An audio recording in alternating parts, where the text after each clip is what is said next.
Hello दोस्तों, कैसे हैं आप लोग। आपका भाई वापस से आ गया है आपके लिए वीडियोस लेकर। कौन सी वीडियोस? अकाउंट्स की वीडियोस लेकर आ गया है आपका भाई। तो फंडामेंटल चैप्टर में हम इस वाले पार्ट में समझने वाले हैं कि पार्टनर्स कैपिटल अकाउंट्स कैसे मेंटेन होते हैं। पार्टनर्स कैपिटल अकाउंट क्या होते हैं? अच्छा, ये समझने के लिए सबसे पहले आप ये समझिए मेरे साथ। देखो, एक बिजनेस के अंदर जो पार्टनर्स हैं वो कुछ ना कुछ पैसा लगाते हैं। वो जो पैसा बिजनेस के अंदर लगाते हैं उसी को हम क्या बोलते हैं? कैपिटल। क्या बोलते हैं उसी को? कैपिटल। यानी जो अमाउंट इन्वेस्टेड है इन द बिजनेस, बिजनेस के अंदर किसकी तरफ से? मालिकों की तरफ से। मालिक कौन है यहाँ पर? पार्टनर्स। तो पार्टनर्स ने जो भी पैसा लगाया उसको हम बोलते हैं कैपिटल। तो पार्टनर्स क्या चाहते हैं कि उनका जो बिजनेस है उनके कैपिटल को मेंटेन करे, उनके कैपिटल में जो जो चीजें उनको मिल रही है वो सब रिकॉर्ड करता रहे, उनके कैपिटल अमाउंट को मेंटेन करे। ये हम यहाँ पर सीखने वाले हैं। अब कैपिटल कैसे मेंटेन होगी, बट ये आपको मैं इसमें लेके जाऊंगा कैसे समझेंगे इसको। बट उससे पहले आप ये समझ लीजिए, अकाउंटेंसी के अंदर, अकाउंटिंग के अंदर, अकाउंटिंग करने के लिए इस दुनिया में 5 तरह के अकाउंट्स होते हैं। कौन कौन से? सी, एल, ई, ए, आर। हमेशा ध्यान रखना ये चीज। सी से क्या होता है? सी से होता है कैपिटल। सर एल से क्या होता है? एल से होता है लायबिलिटी। ई से क्या होता है? सर ई से होता है एक्सपेंस यानी कि खर्चा। ए से क्या होता है? ए से होता है एसेट्स। और आर से क्या होता है? आर से होता है रेवेन्यू यानी कि इनकम वगैरह। दिमाग में एक चीज सेट कर लीजिए, यहाँ पर जो एक्सपेंस है और जो एसेट है इन दोनों का नेचर होता है डेबिट और बाकी तीनों का नेचर होता है क्रेडिट। ठीक है। रूल क्या है? रूल ये है, जब ये पांचों की पांचों चीजें बिजनेस के अंदर इंक्रीज होती हैं, बढ़ती हैं, तो हम क्या करते हैं? इनको सेम नेचर करते हैं। एंट्री में भी और अकाउंट में भी सेम नेचर। मतलब क्रेडिट वाले को क्रेडिट करेंगे, क्रेडिट वाले को क्रेडिट करेंगे, डेबिट वाले को डेबिट करेंगे, डेबिट वाले को डेबिट करेंगे, क्रेडिट वाले को क्रेडिट करेंगे। लेकिन अगर ये चीजें बिजनेस के अंदर कम होती है, रिड्यूस होती हैं, तब इसका रिवर्स करेंगे। क्रेडिट वाले को डेबिट, क्रेडिट वाले को डेबिट और डेबिट वाले को क्रेडिट, डेबिट वाले को क्रेडिट और क्रेडिट वाले को डेबिट। क्या मतलब इसका? समझाऊंगा अभी थोड़ी देर बाद। अच्छा, तो यहाँ पर देखो, बिजनेस के अंदर ये बिजनेस है और ये इसका मालिक है, यानी कि ये पार्टनर्स है। अब जो पार्टनर्स अपने कैपिटल को मेंटेन करवाने की बात कर रहा है यहाँ पर पार्टनरशिप हमसे, यहाँ पर दो चीजें मेंटेन होंगी। क्या क्या मेंटेन होगा? अब देखो देखो, एक पैसा तो वो होता है जो पार्टनर बिजनेस के अंदर इन्वेस्ट करता है, यानी कि बिजनेस के अंदर लगाता है, उसको तो हम जानते हैं कैपिटल के नाम से। ठीक है। दूसरा कुछ वो पैसा होता है जो पार्टनर बिजनेस से अर्न करता है, यानी कि कमाता है। यानी एक पैसा वो होता है जो बिजनेस के अंदर लगाता है, दूसरा पैसा वो होता है जो बिजनेस से कमाता है। दोनों को मिलाकर ही हम क्या बोलते हैं? कैपिटल बोलते हैं। क्या बोलते हैं? कैपिटल। अब मेरी बात को सुनना जरा ध्यान से। ठीक है। ये मिस्टर ए है। मिस्टर ए ने बिजनेस में 1,00,000 रुपए लगाए। कितने लगाए? 1,00,000 रुपए लगाए। ठीक है। उसके बाद इसको लगा कि नहीं यार, ये 1,00,000 रुपए कम पड़ रहे हैं, तो इसने 1,00,000 रुपए और लगा दिए। तो 1,00,000 रुपए और जो लगाए हैं उसको हम बोलते हैं एडिशनल कैपिटल। क्या बोलते हैं? Additional capital.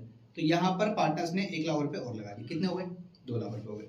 अच्छा, उसके बाद में पार्टनर्स को मिली सैलरी। पार्टनर्स को मिली सैलरी, फॉर एग्जांपल 10,000। उसके बाद पार्टनर्स को मिला कमीशन। कमीशन कितना मिला? 20,000।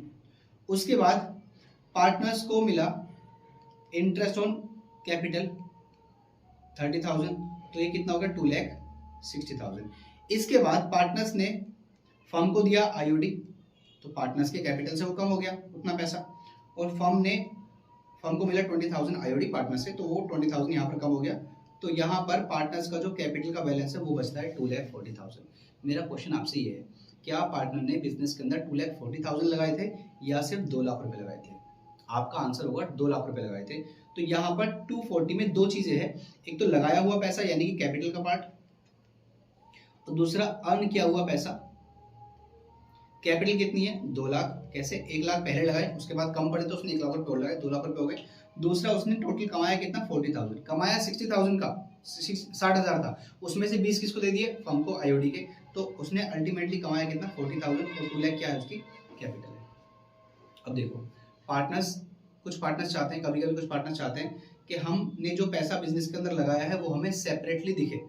मतलब ये जो कैपिटल 2,00,000 रुपए लगाई है वो हमें सेपरेटली दिखे, और जो हमने कमाया है वो हमें सेपरेटली दिखे। यानी कि यहाँ पर पार्टनर्स दो अकाउंट मेंटेन करने की बात कर रहा है। एक तो कैपिटल अकाउंट जो पैसा लगा रखा है उसके लिए, दूसरा जो उसने कमा रखा है उसके लिए अलग से अकाउंट बनेगा, करंट अकाउंट। यानी कि यहाँ पर पार्टनर्स चाहता है कि उसने जो कैपिटल बिजनेस के अंदर लगाया है वो कैपिटल कैसा रहे? फिक्स रहे। कैसा रहे?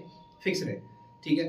तो यहाँ पर फिक्स कैपिटल अगर वो रखना चाहता है तो दो अकाउंट मेंटेन करेगा, एक कैपिटल अकाउंट और दूसरा करंट अकाउंट। कैपिटल में क्या मेंटेन करेगा, जो पैसा उसने बिजनेस के अंदर लगाया है, ठीक है। दूसरा करंट में क्या मेंटेन करेगा, वो जो पैसा उसको अर्न हुआ है, जो पैसा उसने कमाया है, ठीक है। लेकिन कभी कभी पार्टनर्स क्या चाहते हैं, देखो हमें कुछ नहीं पता, हमने जो पैसा लगाया या फिर जो कमाया, हमें तो टोटल एक साथ दिखा दो, जैसे 2,40,000। तो कभी कभी पार्टनर्स चाहते हैं कि हमें अलग से दो अकाउंट मेंटेन नहीं करना है, हमें तो एक ही अकाउंट पे आप सब कुछ दिखा दो। तो अगर वो 2,40,000 को एक ही जगह रिकॉर्ड करेगा, तब वो एक ही अकाउंट बनाएगा और उसका अकाउंट का नाम क्या होगा, कैपिटल अकाउंट। यानी कि यहाँ पर वो सिस्टम जो फॉलो कर रहा है ना, उस सिस्टम को हम बोलेंगे फ्लक्चुएटिंग। क्या बोलेंगे, फ्लक्चुएटिंग। तो आपको दिमाग में इतना तो सेट हो गया होगा, आपके दिमाग में इतना तो सेट हो गया होगा कि देखो कैपिटल अकाउंट्स को मेंटेन करने के हमारे पास में दो तरीके हैं। पहला तरीका फिक्स कैपिटल सिस्टम और दूसरा तरीका fluctuating capital system. Fix capital system में पार्टनर्स ने जो लगाया है उसको अलग से रिकॉर्ड करना चाहता है, उसको अलग से मेंटेन करना चाहता है, और जो बिजनेस के अंदर से उन्होंने कमाया है उसको अलग से मेंटेन करना चाहता है। तो दो अकाउंट मेंटेन करेगा, एक कैपिटल अकाउंट और दूसरा करंट अकाउंट। लेकिन पार्टनर्स अगर टोटल पैसा, लगाया हुआ पैसा और कमाया हुआ पैसा एक ही जगह दिखाना चाहता है तो एक ही अकाउंट मेंटेन करेगा जिसका नाम होगा कैपिटल अकाउंट। क्या आपको यहाँ तक बात समझ में आ गई? Answer is yes. अगर आपको यहाँ तक समझ में आ गया तो आगे चलते हैं। सबसे पहले हम बात करते हैं फिक्स कैपिटल सिस्टम के बारे में। तो फिक्स कैपिटल सिस्टम में दिमाग में चीज रखनी है कि दो अकाउंट मेंटेन होंगे, एक कैपिटल अकाउंट, दूसरा करंट अकाउंट। अच्छा, इससे पहले मैं आगे लेकर चलूं, पहले आपको ये समझा देना चाहता हूं। तो मैंने आपको जो 5 अकाउंट बताए हैं, capital, liability, expense, asset, revenue. Capital, liability, expense, asset, revenue. तो ये जो कैपिटल है इसका नेचर मैंने क्या बताया, क्रेडिट बताया। एक चीज दिमाग में रखना हमेशा कि जो 5 तरह के अकाउंट है, इनका जो ओपनिंग बैलेंस होगा 1 अप्रैल का, साल के स्टार्टिंग का, वो ओपनिंग बैलेंस इनके उसी साइड में आएगा जो इनका नेचर है। मतलब क्या हुआ इसका? इसका मतलब ये हुआ कि फिक्स कैपिटल सिस्टम में दो अकाउंट मेंटेन करेंगे, कैपिटल दूसरा करंट। तो कैपिटल वाले अकाउंट में इसका ओपनिंग बैलेंस कहां पर आएगा? सर इसका ओपनिंग बैलेंस आएगा क्रेडिट साइड में। क्यों? क्योंकि कैपिटल का नेचर ही क्या होता है, क्रेडिट। मैंने अभी आपको बोला कि जो इसका नेचर होता है उसी साइड में इसका ओपनिंग बैलेंस आएगा। तो ओपनिंग बैलेंस कहां पर आ जाएगा?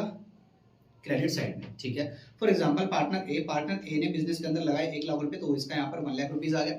अब देखो आगे चल के, फॉर एग्जांपल ये इसका पूरा साल है, तो यहाँ पर 1 अप्रैल में यानी साल के स्टार्टिंग में इसके बिजनेस के अंदर लगे हुए 1 लाख रुपए, तो ये जो 1 लाख का बैलेंस है ये कहाँ पर आ जाएगा? ये इसके कैपिटल के क्रेडिट साइड में यहाँ पर 1 लाख रुपीज आ जाएगा। आगे चल के 1 अक्टूबर में यानी 6 महीने बाद पार्टनर को ए को ऐसा लगा कि यार 1 लाख रुपए कम पड़ रहे हैं बिजनेस के अंदर, मुझे और पैसे लगाने चाहिए। तो इसने क्या काम किया, इसने 1 लाख रुपए और लगा दिए। तो 1 लाख रुपए और जो लगाए हैं उसको हम क्या बोलते हैं?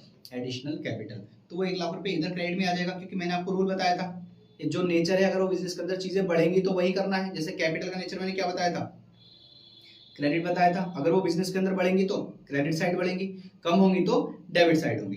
तो यहाँ पर हम एडिशनल कैपिटल को बाई कैश बाई बैंक करके यहाँ पर 1 लाख को और रिकॉर्ड कर लेंगे। अब आगे चल के यहाँ पर 1 दिसंबर में 3 महीने बाद 1 दिसंबर में पार्टनर को ऐसा लगा कि यार ये पैसे जो हमने लगाए हैं यहाँ पर, ये पैसे ना ज्यादा लग गए हैं। तो उसने 50,000 निकालने की सोची। तो वो 50,000 निकालेगा तो किधर से निकालेगा? डेबिट में से, क्योंकि क्रेडिट में वो इंक्रीज होगा, डेबिट में वो डिक्रीज होगा। तो 50,000 उसने वहां से निकाल लिया। इसको हम बोलते हैं विड्रॉल ऑफ कैपिटल, यानी कैपिटल से पैसा निकाल लेना। ये कमाया हुआ पैसा नहीं है, ये लगाया हुआ पैसा है, तो इसको हम रिकॉर्ड करेंगे कैपिटल अकाउंट में। तो यहाँ पर 50,000 उसने निकाल लिए, permanent withdrawal of capital to cash और टू बैंक करके उसने पैसा निकाल लिया।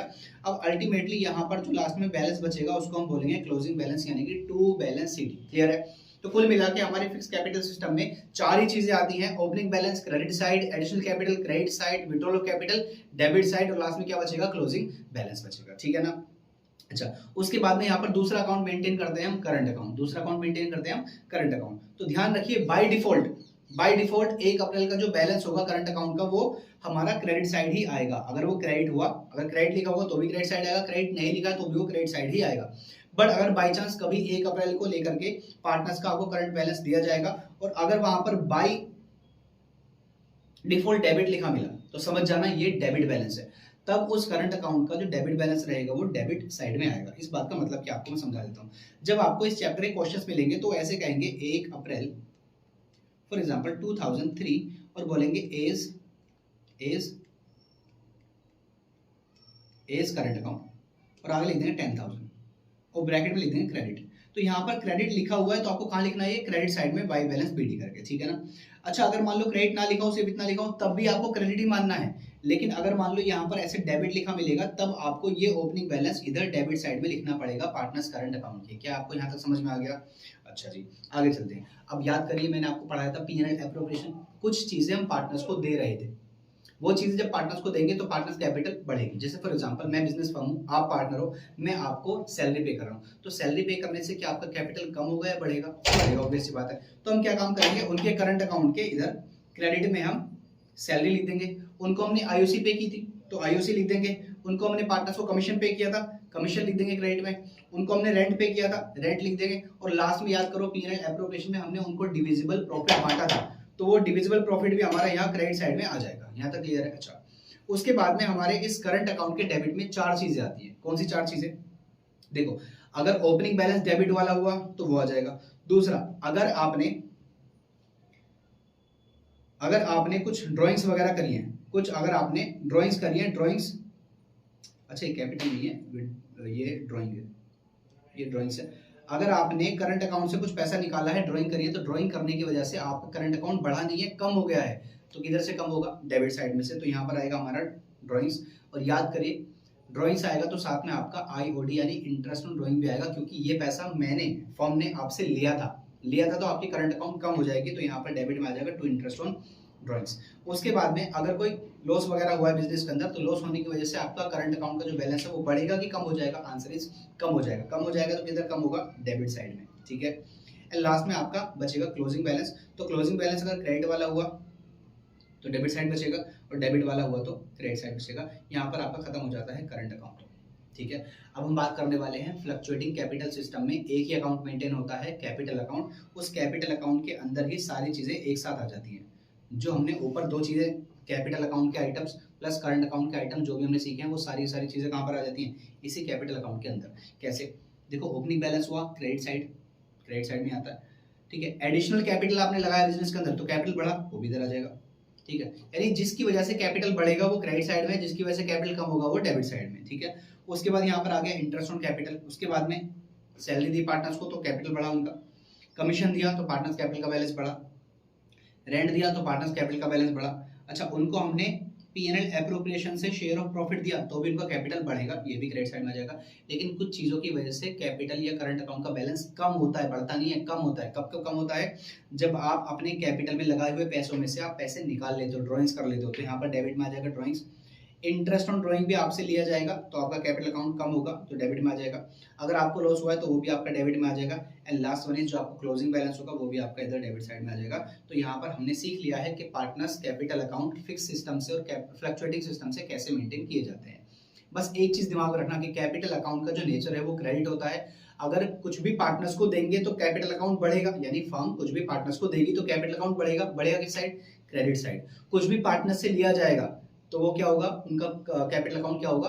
कम होगा, रिड्यूस होगा। किस साइड रिड्यूस होगा? डेबिट साइड में, ठीक है। ओके, यहाँ तक हमने सीख लिया ये। आगे हम बात करेंगे जर्नल एंट्रीज की। तब तक के लिए जय हिंद, जय भारत।